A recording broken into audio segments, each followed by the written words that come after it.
Hey everybody, I'm Joshua Orro, the Mustang Prince, and welcome to Mustang Prince Orro Reports.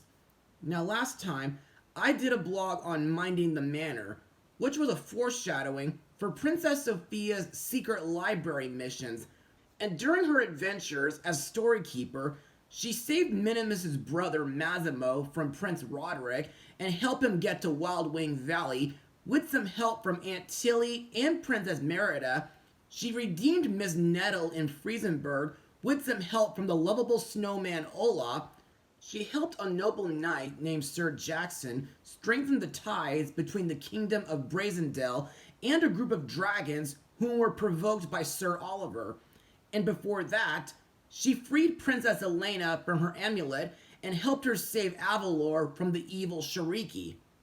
However, afterwards, not only do we learn that Sophia's amulet has been summoning her to help another princess, like she did with Charlotte of Isleworth, but it's also given her a new power.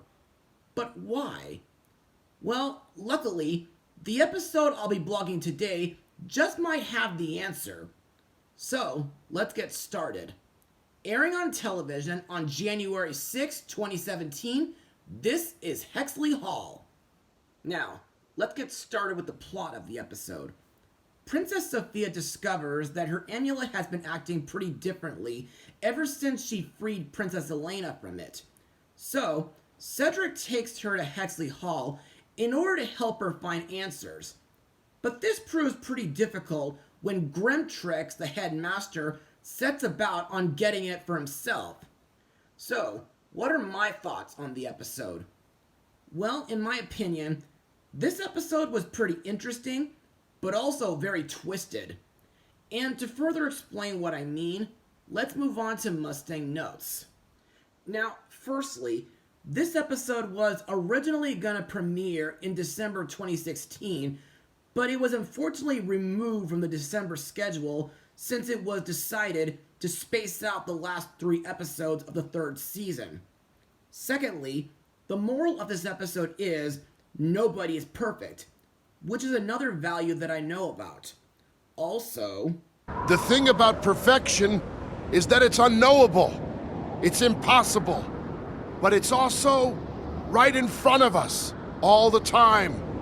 As for the animation, well, as usual, the CGI animation by Toei is excellent, and I think Hexley Hall, which was first mentioned in Substitute Cedric, is a really interesting looking sorcery school, mostly due to its facade resembling Hogwarts School of Witchcraft and Wizardry from the Harry Potter film series. However, unlike that school, students study there for 15 years instead of 7. Also, I like that the school has 2 giant wizard statues that open the front doors for people.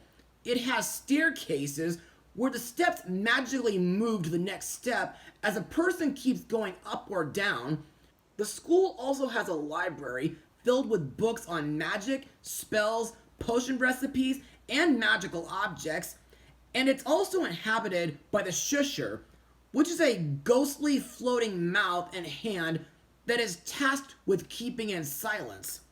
It also has a conjutaria where the sorcerer's animals hang out, and has a wizard's hat that sits in the center of the room that can conjure up anything anyone wants from underneath. There's a potion room, which almost reminds me of a similar scene from the Secret Magic Control Agency, Shrek 2, and a little bit of Willy Wonka and the Chocolate Factory. And there's a wandatorium, which contains special wands that each cast one spell. Also to note, I like that this episode picks up sometime after Sophia helped Princess Elena escape from the amulet in Elena and the Secret of Avalor, and there's a scene that references the princess stays in the picture due to Cedric accidentally teleporting Wormwood into a Hexley Hall painting and saying the correct phrase to literally get him out with Princess Sophia's help. Speaking of which, I also like that this episode focuses on the dynamic between Cedric and Wormwood. And now, let's talk about the episode's song, Our Wizards Are the Best, which is sung by a weasel named Wrigley, along with a cat named Pumpkin and a bulldog named Chester, who mock Wormwood for having such a poor master and brag about how great their human companions are in comparison. To me, I find this song to be okay. Why?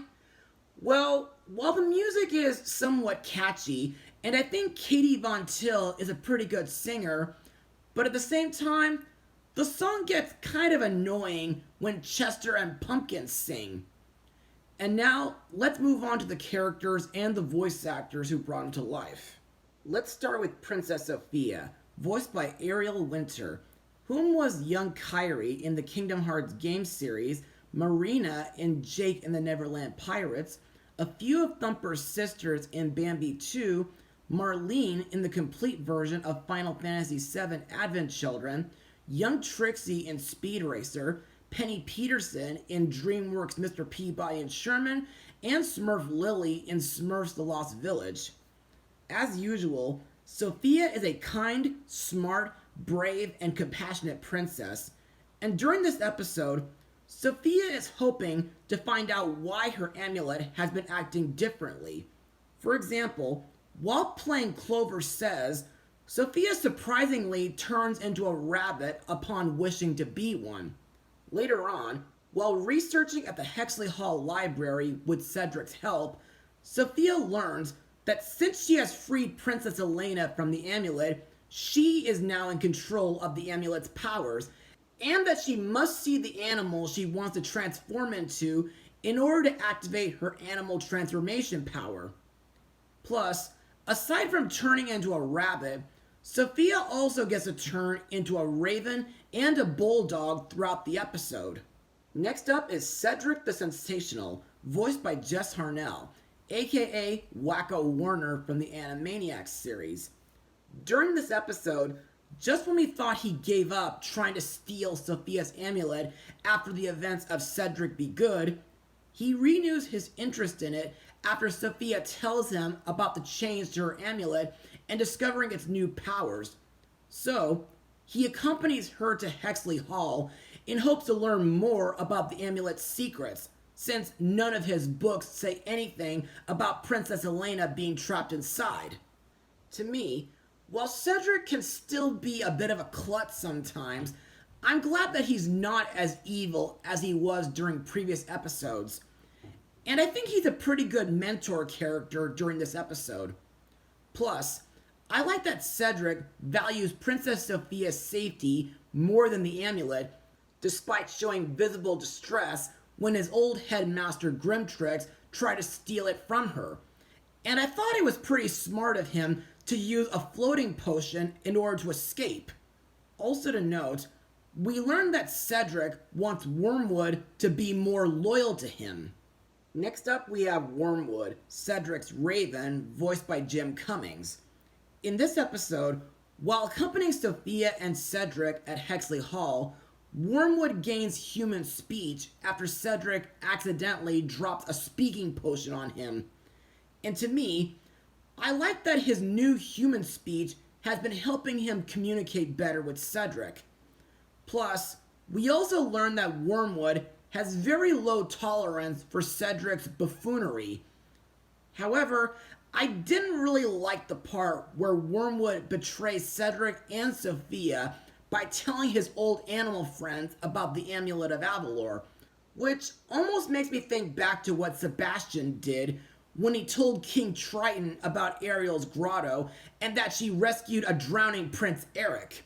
Thankfully, Wormwood makes up for his big mistake by cornering Wrigley so that Cedric could zap her with a stand still wand. Another set of characters to talk about are Wrigley, voiced by Katie Von Till, Pumpkin, voiced by Billy West, and Chester, voiced by Keith Ferguson. These guys are the pets of sorcerers who have all known Wormwood from their days at Hexley Hall.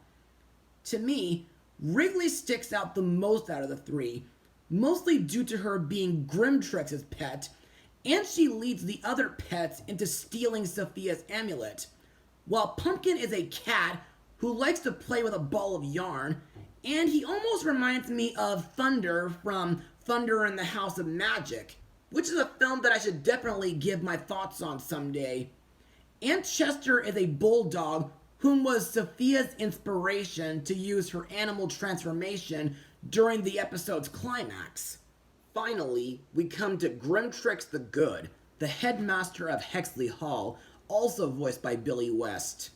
When Cedric and Sofia arrive at Hexley Hall, Trix asks them why they're there on a Saturday. Cedric tells him a white lie, explaining that Sofia needs to do some research for her alchemy class. Later on, Trix's true colors as a bad sorcerer is revealed when he says that he's always known that the real reason for being there was to research the Amulet of Avalor due to having been watching them through his crystal ball ever since they arrived, and that he wants the amulet for himself so that he can take over a kingdom. He then tries to snatch the amulet from Sofia using his crystal ball, but thankfully, Sofia turns the tables on him and destroys his crystal ball by using the amulet to turn into a bulldog. And now on to my final words. Overall, Hexley Hall was an interesting and twisted episode. The CGI animation by Toei is great, and I like that it takes place sometime after Princess Elena was freed.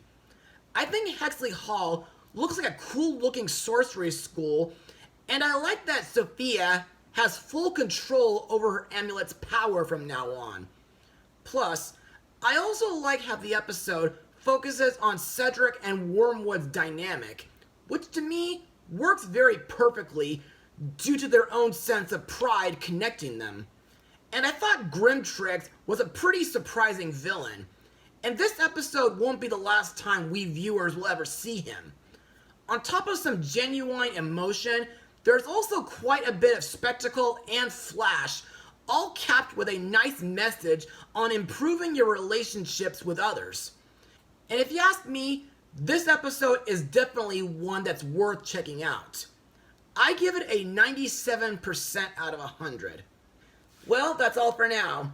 Be sure to join me next time where we look at an episode where Crackle is framed by a criminal dragon. Mustang Power.